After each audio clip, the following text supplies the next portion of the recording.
안녕하세요 여러분, 이신동입니다. 2021년 잘 보내셨죠? 모든 일들이 잘 되었을 거라고 그렇게 생각을 합니다. 특히 아이들 교육하는 데 있어서 모든 것들이 잘 해결되었는지 궁금합니다. 아이들 아마 잘 성장하고 있을 거라고 생각을 합니다. 특히 제가 1년 동안 연구소에서 많은 영재 아이들을 상담을 해왔는데요. 많은 영재 아이들 상담을 해보면서 그 상담하면서 여러 가지 사례들을 제가 종합해서 오늘은 그런 거와 관련지어서 말씀을 드리도록 하겠습니다. 시작하기 전에 함께 키웁시다. 영재 함께 키웁시다 라고 하는 그런 슬로건 말씀드리고요. 시작을 하겠습니다.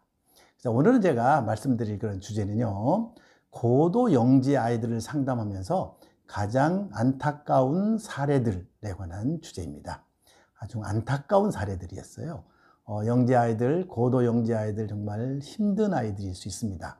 부모님들이 보실 때 어렵고 힘든, 정말 똑똑하고 우수한데 정말 힘든 아이들일 수 있는데요. 이런 아이들 어떤 사례들이 주로 있었는지를 제가 크게 나누어서 한 3가지 정도로 정리를 해서 그렇게 말씀을 드려보도록 하겠습니다.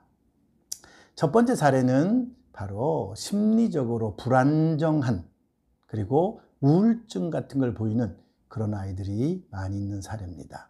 심리적으로 불안정하다는 거죠.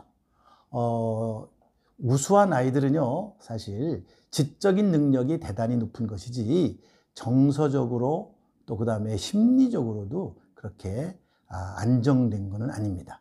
우리가 보통 영재를 말할 때는 불균형, 균형이 잘 안 맞는다는 거죠. 뭐가 균형이 맞지 않느냐면은 지적인 것과 정서적인 것이 균형이 잘 맞지 않는다라고 말할 수가 있어요.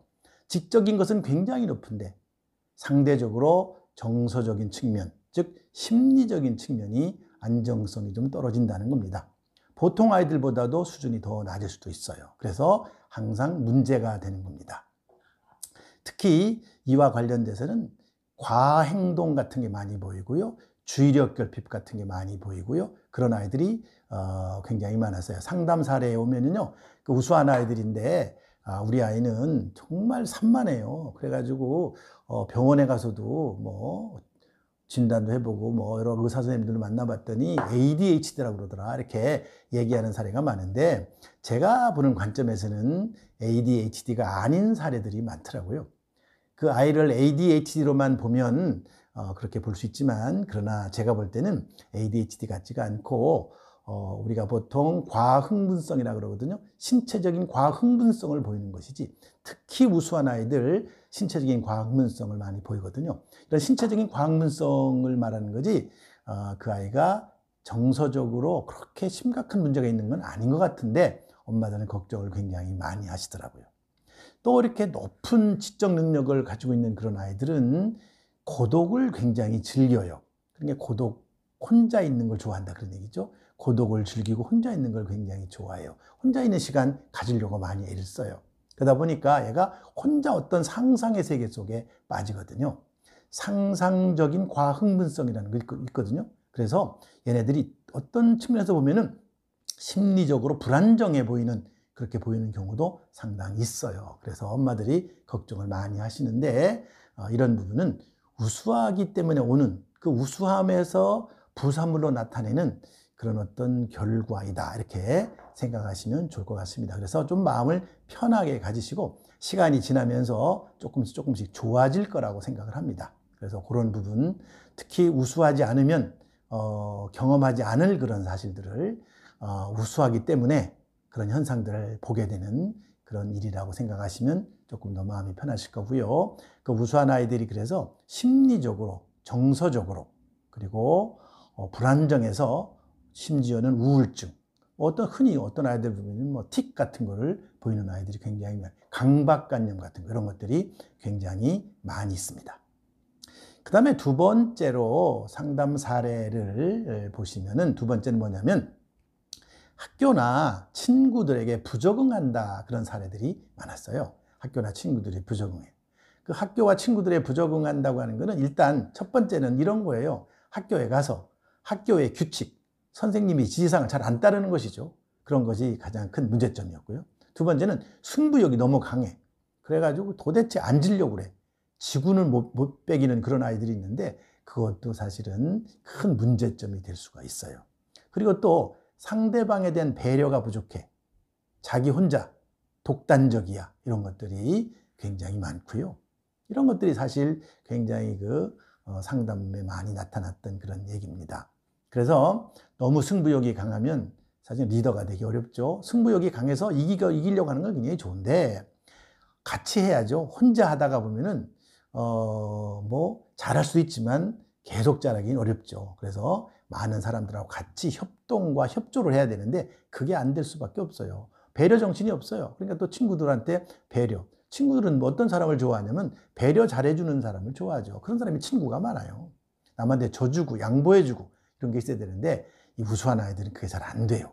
그거를 부모님들은 관심 있게 보시고 이런 아이들에 관한 그 특성을 이해하시고 거기에 적절하게 대응을 해주시고 또 도와주셔야 돼요. 그리고 부모님들의 무지도 있어요. 부모님들이 너무 몰라. 이 아이들에 관해서. 아이에 관해서 너무 부모님이 모르는 사례가 많더라고요. 특히 이런 겁니다. 학교에 보낼 때, 유치원에 보낼 때 부모님들이 가기 전에 거기 가서 어떤 행동을 해야 되는지를 부모님들이 좀 잘 가르쳐주고 적응 훈련을 시켜서 보내야 되는데 적응 훈련이 전혀 없어요. 그냥 보내는 거죠. 그냥 뭐 영어 잘하면 된다. 그 다음에 뭐 수학 잘하면 좋지. 뭐 계속 그런 식이죠. 영어 잘하고 수학 잘하고 읽기도 잘하고 뭐 그러면 뭐 가서 뭐 아주 뛰어날 것이다. 안 그래요?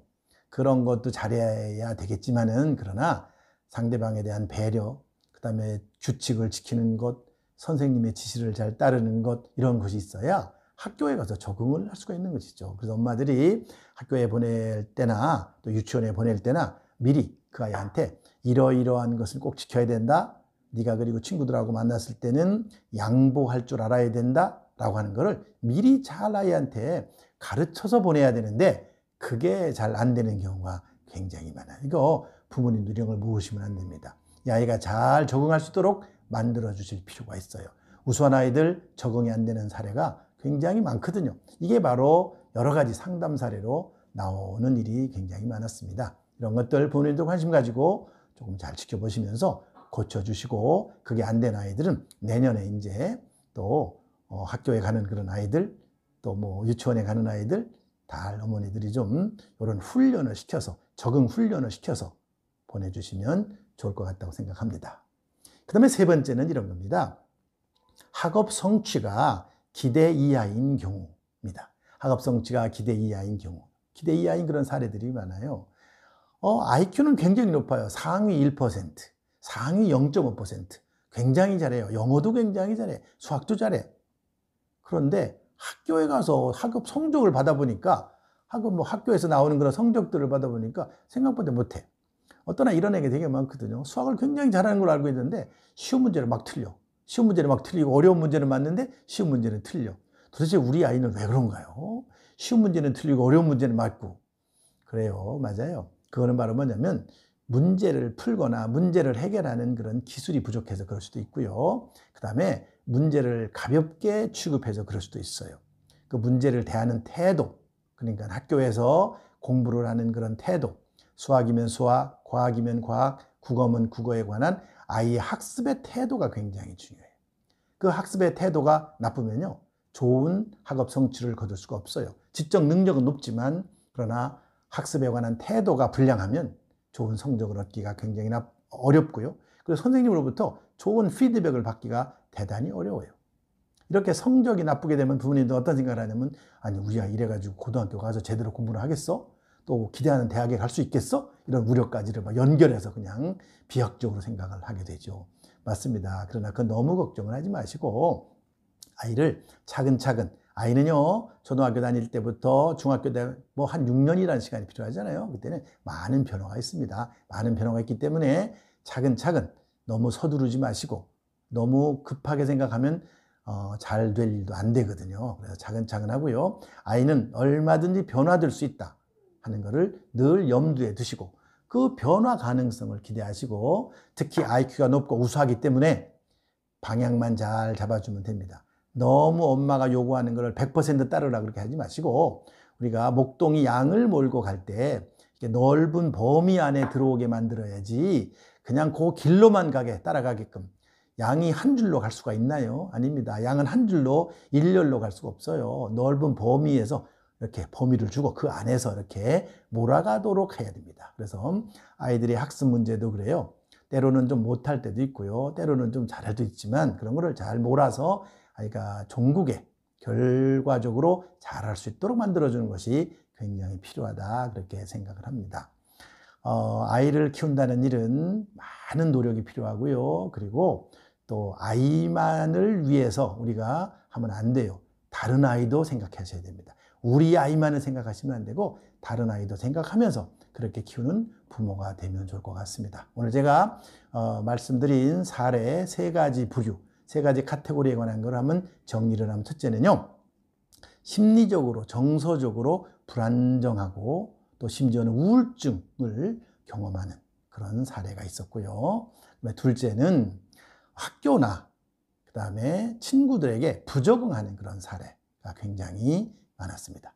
그 다음에 3번째는 학업 성취, 기대만큼 못하는 거, 이것 때문에 고민을 하시는 그런 상담 사례가 많았다 하는 것을 말씀드립니다. 1년 동안 열심히 우리 연구소 채널 많이 봐주신 것에 대해서 감사드리고요. 내년에도 계속적으로 관심 가져주시고 많은 시청을 해주시면 감사하겠습니다. 오늘은 여기까지 하겠습니다.